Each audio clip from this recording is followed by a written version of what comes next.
Welcome to MR stenography. Dictation अभी 5 second बाद शुरू होगी।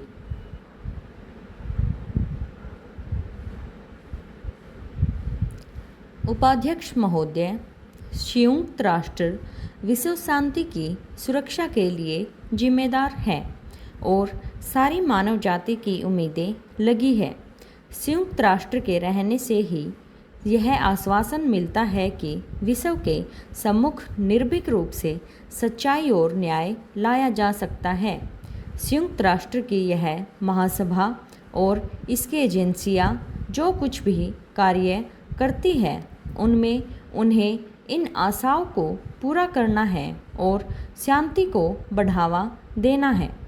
भारत के पहले प्रधानमंत्री पंडित जवाहरलाल नेहरू ने इस महासभा से सम्मुख भाषण किया था और कहा था कि अमीर और गरीब देशों के बीच ज़्यादा से ज़्यादा आर्थिक सहयोग बढ़ाया जाए। व्यापार और विकास के विषय पर 2 बड़े अंतर्राष्ट्रीय सम्मेलन भी आयोजित किए गए थे। सदस्य राज्यों ने इन कार्यों में जो रुचि दिखाई उससे विकासशील देशों में बड़ी आशा बंधी।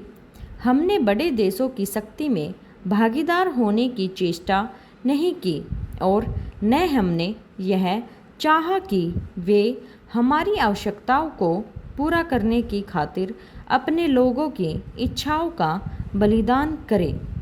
हमें अपनी प्रगति के लिए स्वयं परिश्रम करना है और आगे बढ़ना है, लेकिन हमने परिवर्तन का कोई जादू हो जाने की आशा नहीं की। हम अच्छी तरह से जानते हैं कि विकास का मार्ग कितना लंबा और कठिन है।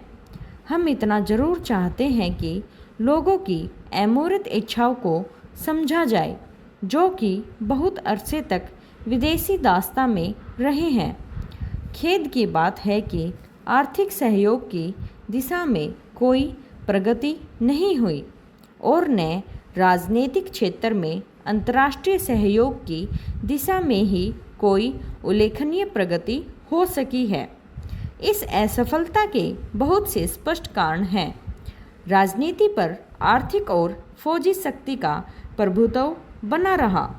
नीति बनाते और उस पर अमल करते समय अब भी यह ख्याल रहता है कि प्रभाव क्षेत्र कैसे तैयार किया जाए।